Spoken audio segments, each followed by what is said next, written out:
Yes, I am a sophomore high school. And that high school, you started there in ninth grade? No, it's my first year. This is your first year? Yeah. Yeah. Were you challenged in your old school? No, not really.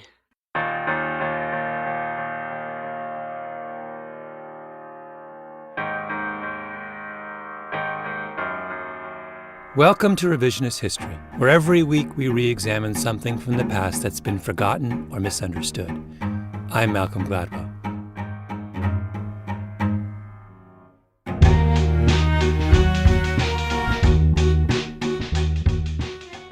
This episode is about a young man named Carlos, which is not his real name. I've changed it for reasons that will become obvious.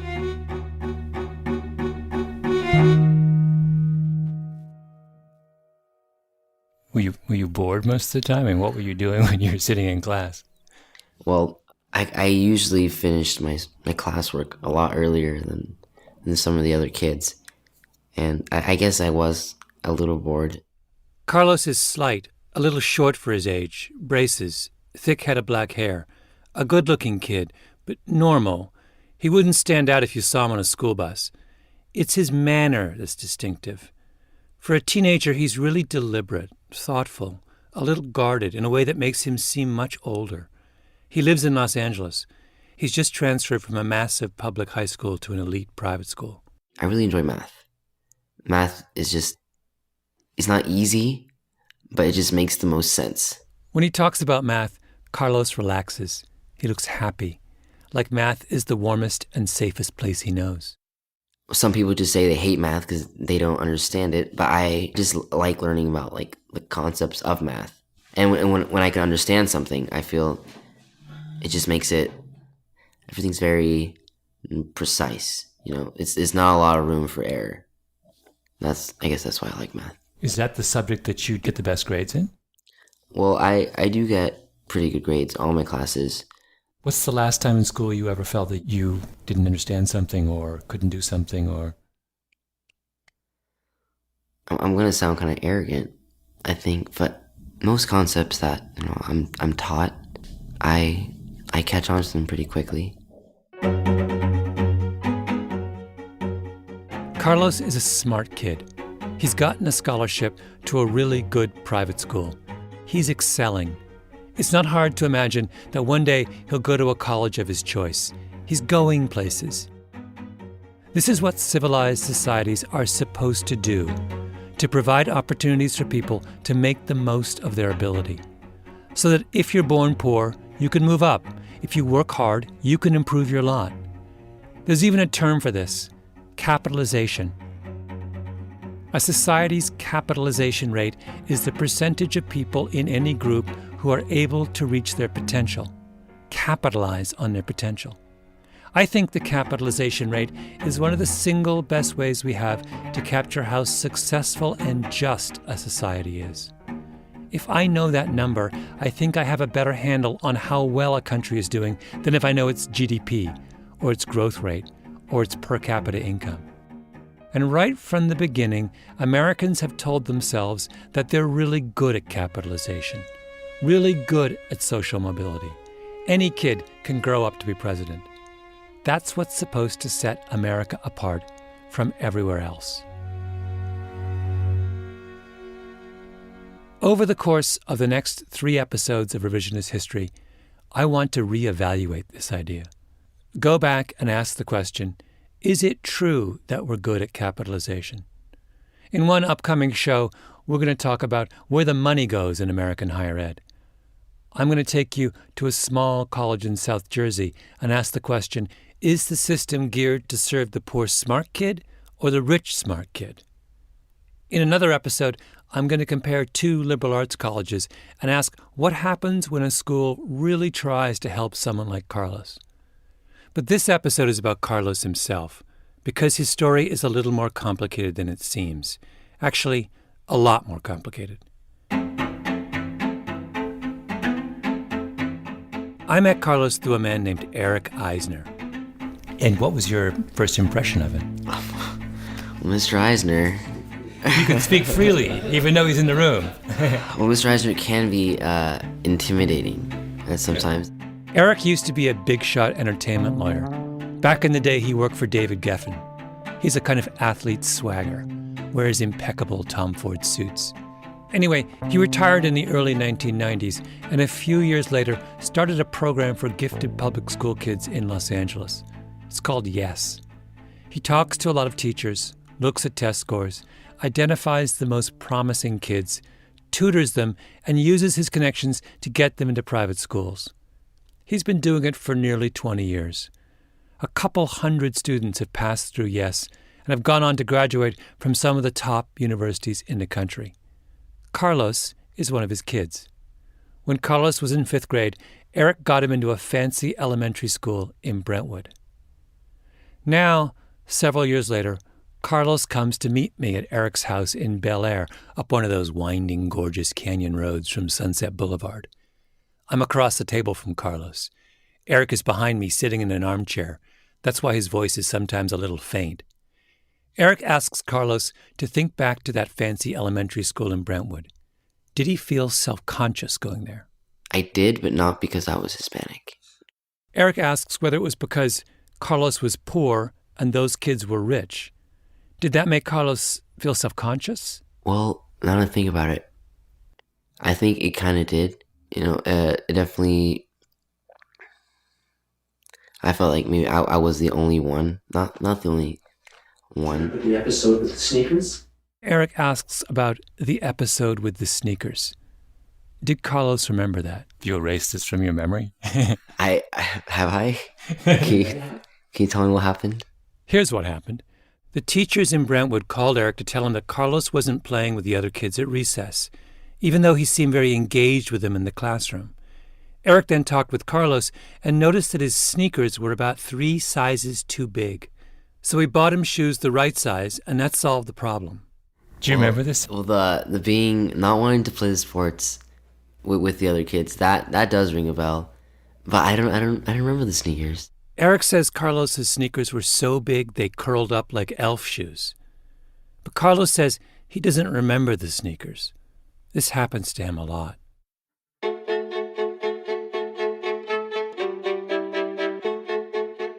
I said at the beginning that the capitalization story for people like Carlos is complicated, and this is what I mean.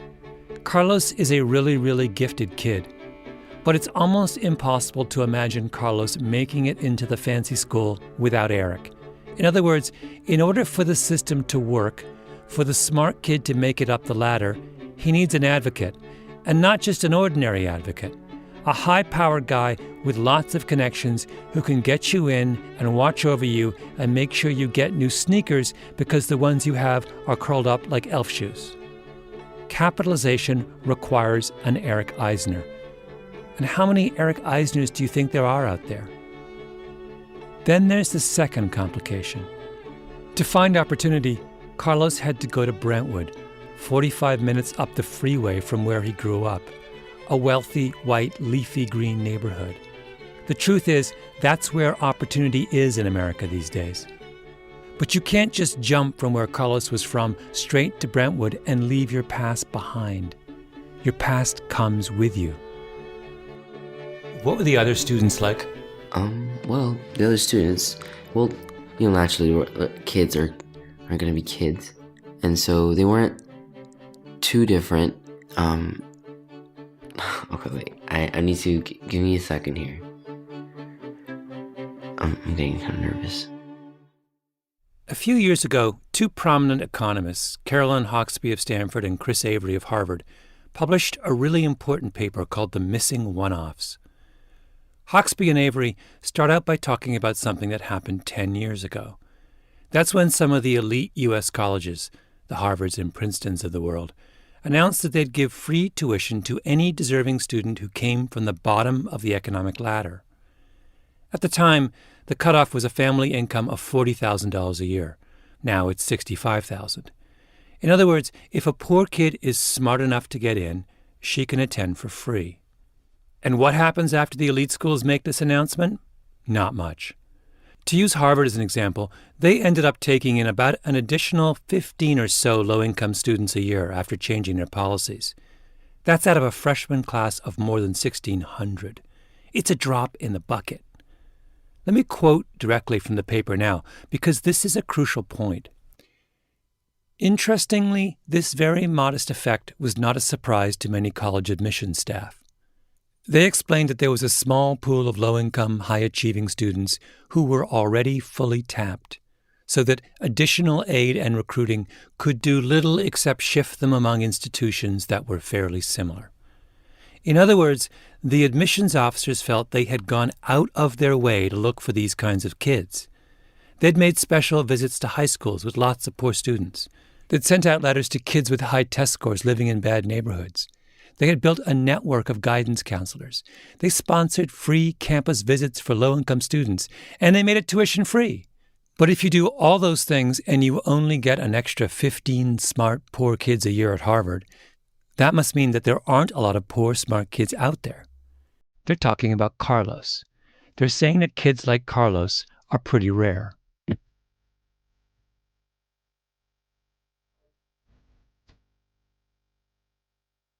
Huxby and Avery decide to fact-check this. Is it true? They go to the College Board and get the entire database of college test scores, SAT and ACT.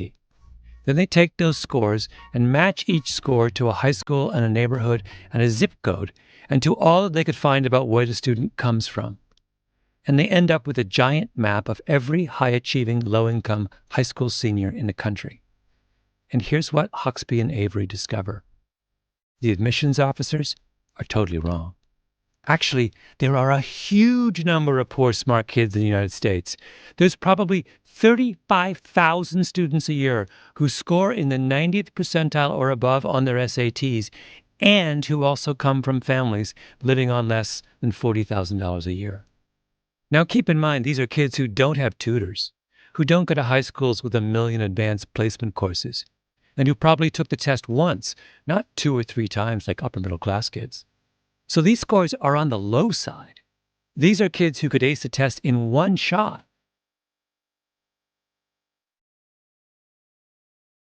Eric Eisner started, yes, almost 20 years ago at an LA middle school in a place called Lenox, which is this small, heavily Hispanic community of about 20,000 people, hollowed out in the middle of Los Angeles, right across the 405 freeway from LAX. I mean, right across. You can practically touch the planes as they take off and land. The median household income in Lenox is $37,000 a year. It's not a good neighborhood. Good morning, students. Today you should be in first period class. Again, students, you should be in first period class. Lenox Middle School has 600 kids per grade. The classrooms are these standalone wooden and cinder block huts, row upon row of them. They only put in windows in the huts last year. Tiny little windows high on the wall. There's a big fence around the outside. A guard in a hut at the gate. I don't want this to come across the wrong way, but Lenox looks like a concentration camp. When I was there, a police cruiser drove slowly back and forth between the long rows of huts. Oh, and next to the principal's office, there are what looked like 6 narrow closets, solitary confinement cells, where they stash a kid until the cops come. Remember, this is a middle school. You go to a place like Lenox, and you can't help feeling hopeless. This is as bad as LA gets. But right from the beginning, when he came there looking for bright kids, Eric Eisner hit pay dirt. I'm curious about the idea you can go to a fairly randomly selected middle school in a disadvantaged neighborhood in a major American city and reliably find every year a handful of really, really, really gifted kids, right? I think, yeah, it varies even within the school from year to year. You never know what kind of crop it's going to be. It's a little like wine, but some years they're very few, and sometimes one or none. But then other years there'll be 5 of them. But there is, it's not like you're looking for a needle in a haystack. It's not like you're looking for a needle in a haystack. There's a ton of talent out there. All right, if there are so many smart, poor kids, why aren't they showing up at places like Harvard? The researchers Avery and Hawksby find that a good chunk of the 35,000 high achievers don't even so much as apply to a good school. That's crazy, right? Most selective schools are practically free for these kids. An elite school is cheaper than the local state college down the street. More importantly, these are really smart kids. We're not talking here about some mediocre student who gets into an elite college because he's a great football player or his dad built a new dorm and who ends up being way over his head. We're talking about kids like Carlos. Most concepts that I'm taught, I catch on to them pretty quickly. Eric thinks that the system can't find kids like Carlos because it starts looking much too late. The admissions officers are sending out their letters to high school juniors, 17-year-olds. You kidding me? In Lenox, Eric says you have to start finding the smart kids in the 4th grade. That's because they may not even show up later. It's like any muscle, it atrophies. And then by the time the boy-girl thing happens, if that hasn't been encouraged, that excitement of being smart, it goes away. It goes away because when the struggle hits them of going to any kind of challenge in college, they don't have the cleats for that anymore. They don't have those hiking shoes anymore. They're just not accustomed to it. So what was happening before Yes shows up at this school, or in schools where there is no one looking out for the promising 4th grader? What happens to those kids? Well, when we came here, they discouraged me from waiting until the 8th grade to meet with the boys, which is what I wanted to do. They said you can't wait that long because 80% of those boys get gang affiliated by the 8th grade. 80%. Gone by the 8th grade. Then comes high school. But there is no high school in Lenox. The kids from Lenox have to go one town over to Hawthorne, and that means crossing gang lines. Remember that statistic that Hawksby and Avery came up with for the total number of smart poor kids? It's low. That number is based on the pool of high school seniors who took either the ACT or the SAT. So to show up in their pool of 35,000 poor smart kids, you had to have made it all the way to the end of high school and taken one of those standardized tests. Eric's point is that a good number of high achievers in places like Lenox never even get that far.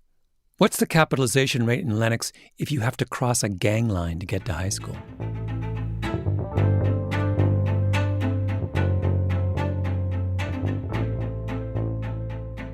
I think we have an ideology about talent that says that talent is a tangible, resilient, hard and shiny thing. It will always rise to the top. And to find and encourage talent, all you have to do as a society is to make sure the right doors are open. Free campus visits, free tuition, letters to the kids with high scores. That's the ideology of the admissions officer. You raise your hand and say, "Over here," and the talent will come running. But that's not true in Lenox. It's not resilient and shiny at Lenox Middle School. Talent is really, really fragile. So Eric found Carlos in Lenox and used his West Side LA lawyer savvy to get Carlos into an elite private elementary school in Brentwood. Every morning, Carlos took a long bus ride up the 405 from Lenox to this school. I've known Eric for a long time, and I always joke with him that the slogan of his organization, Yes, ought to be that every Los Angeles public school child deserves his own Jewish entertainment lawyer. He always laughs, because that's what he's been doing for close to 20 years, cutting deals with private schools for his Yes kids. So Carlos is doing really well. Of course he is. He's an exceptional student. Eric starts looking for Carlos's next step. He makes some inquiries. Carlos gets an offer of a full-ride scholarship to one of the most exclusive private high schools in the country. If he were a kid from a normal middle-class neighborhood and family, you'd say he's all set. But he's not. I really wanted to go to boarding school. Yeah. But in the end, I didn't get to go. The boarding school he's referring to is Choate in central Connecticut. It's his ticket out. But remember I said that Carlos's story gets complicated. Well, here's yet another complication. Carlos has a little sister. She's also in the room with us, along with Alina Baroff, who runs Yes with Eric. We start talking about why Carlos couldn't go to Choate. It's the summer going into 8th grade, right after your birthdays. Right. It was the summer before Carlos was supposed to go to high school, but Eric has to remind him that there was a lot else going on other than school. Yeah. Do you want to talk about that or not? Well, in the was the 8th grade, right? 8th grade for me? Foster care? Mm-hmm. Yeah, I forget. Did you catch that? He said it really quickly, under his breath. That phrase again. I forgot. In the summer, going into the 8th grade, my sister and I were put into foster homes. Carlos and his sister were put into foster homes. We were living away from our mother, and I guess that had a bit of an emotional, toll on me. And I definitely still tried at school. I didn't let it, affect my grades too much. Maybe by now you can understand the strategic value of Carlos's selective memory, because there weren't a lot of good things happening in his life. I'll let you use your imagination. It was bad, Lennox bad, not Brentwood bad. Then he says, I definitely still tried at school. I didn't let it affect my grades too much. Things are falling apart, but he understands that he has one way out, and that is to be a great student. Not a good one. Good doesn't get you anywhere. A great one. So he puts everything else in a box. He's got to take care of his sister and get good grades. I spoke with Eric about it later. He took on this burden that was so above his skill set of being a father, being a husband, being everything. And that's why she wouldn't let him go to Choate when they gave him a full scholarship. Oh, that was... The she he's talking about is Carlos's mother. You can imagine how frustrating and angering that was for me. The opportunity of him going to a school like that and getting away from all that, and her understandably killing it because he was taking care of her. And that's when he was, in the 8th grade. He did say, I would have liked to go to boarding school. Oh, he definitely wanted to go. We sort of licked our wounds by convincing ourselves that at least he would be there for the little sister. It's a chaotic time. Carlos's mother tells him not to go to Choate, but stay so he can take care of her and his sister. Then the two are taken from their mother. They become wards of Los Angeles County. Growing up with your parents and being suddenly, taken away, it can't be good.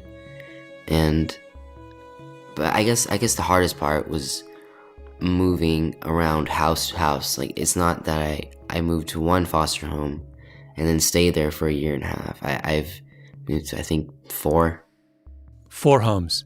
And worse than that, for a time he was separated from his little sister. How long were you separated for? The first foster home didn't last. We weren't separated for too long because we made a point to our social workers to please, reunite us. He's making it sound like it wasn't that much of a big deal. It was a big deal. Choate goes away. Their mother goes away. Now his little sister is taken away.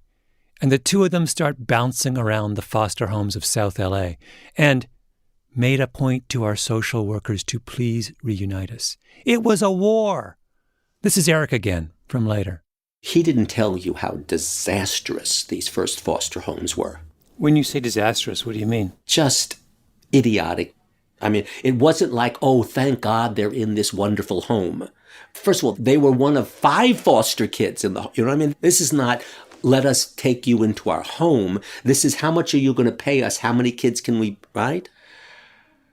Meanwhile, the mother is roaming around the planet like Beetlejuice, and we have to, keep her at bay. It was just, It was a mess. Did you know your father? Yeah, I still have my father and I. He was absent for a large part of my life. And where is your mother now? My mother is in prison. Oh.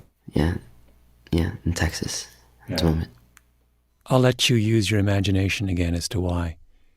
It wasn't an easy thing for two kids, to deal with. Eric's colleague Alina is sitting quietly in the room. She tries to put things in perspective. Carlos's mom, Alina says, had a difficult time with losing control of her children. That made it hard for Eric and Alina to stay involved. Finally, the mother tells Eric and Alina, and this is the phrase Alina uses, to detach themselves. The kids vanish for a year and a half, and neither Eric nor Alina know whether they'll ever see them again.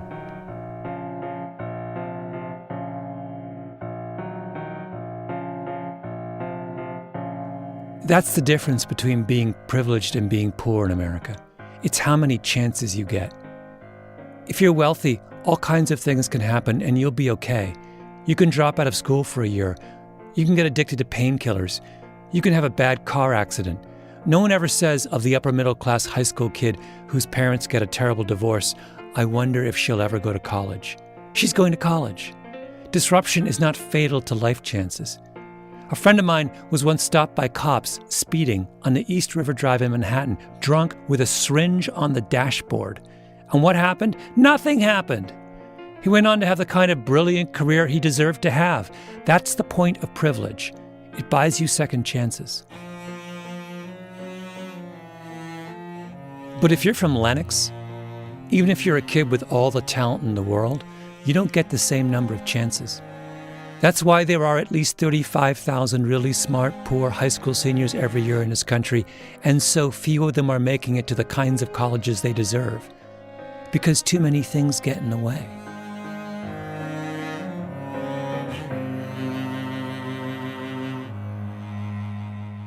When I met Eric again a few days later, he told me a second story. He said it was about another Carlos, as he put it.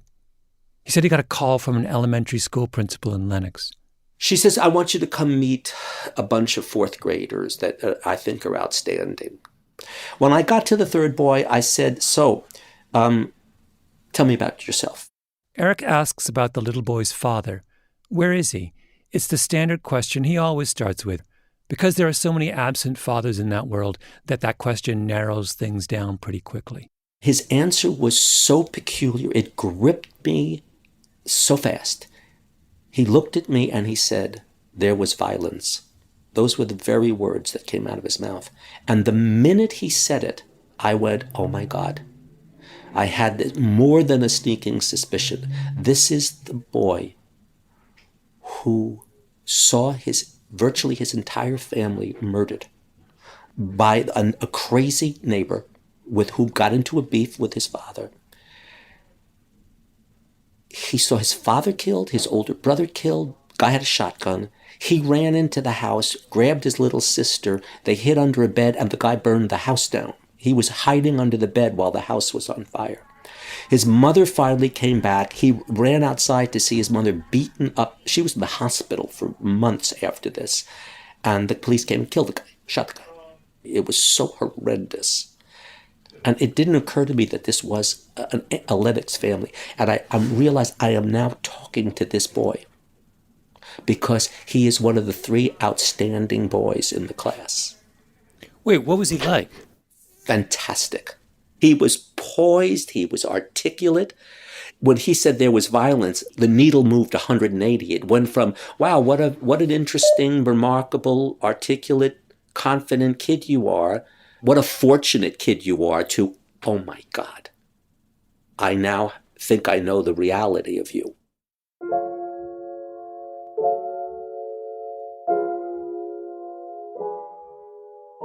Even as an 8-year-old, this kid was smart enough to know that meeting Eric was his big chance, and that his job was to put all the bad stuff aside, to put it in a box.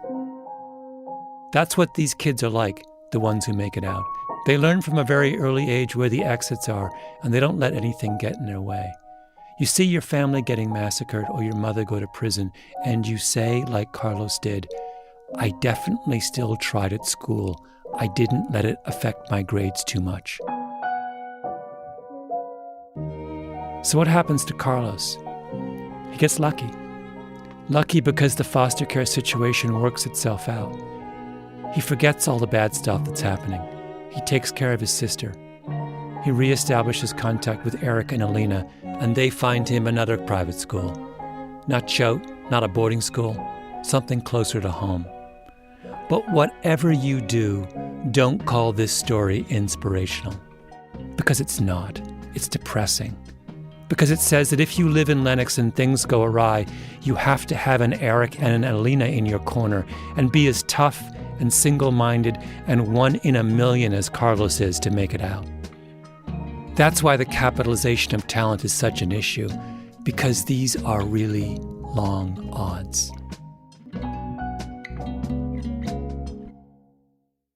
Back with Carlos and his sister at Eric Eisner's house, Eric turns to Carlos and asks, Do you remember feeling pessimistic for the first time in your life?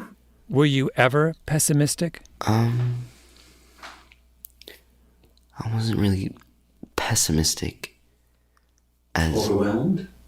Yeah, overwhelmed is a great word. I guess it's just a lot happening at the time. And then I was back in the public school. It was like I started right back, right from square one. Eric turns to Carlos's sister and asks whether she ever worried that her brother had had enough. What would you do if he gave up? Do you remember a time when you looked at him and were concerned that he was, God, what would you do if you gave up? Well, he was a very optimistic person. He was a very optimistic person, she says. I feel like he was strong for the both of us a lot of the time. He was strong for both of us a lot of the time. Carlos is looking straight ahead as she's speaking, like he doesn't want to cry. Then she says it again. Honestly, I never thought of him as somebody who gives up. Honestly, I never thought of him as someone who gives up. I was never worried about it. She was never worried about it.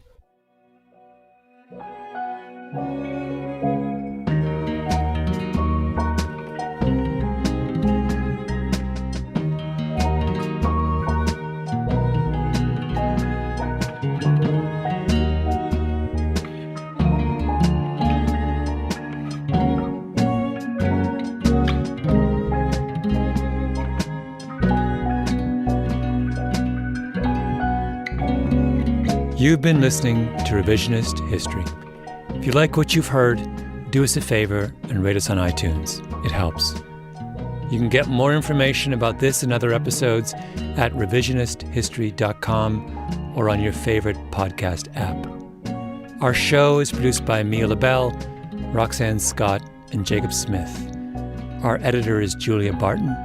Music is composed by Luis Guerra and Taka Yazuzawa. Flan Williams is our engineer, and our fact-checker is Michelle Soraka. Panoply Management Team, Laura Mayer, Andy Bowers, and Jacob Weisberg. I'm Malcolm Gladwell.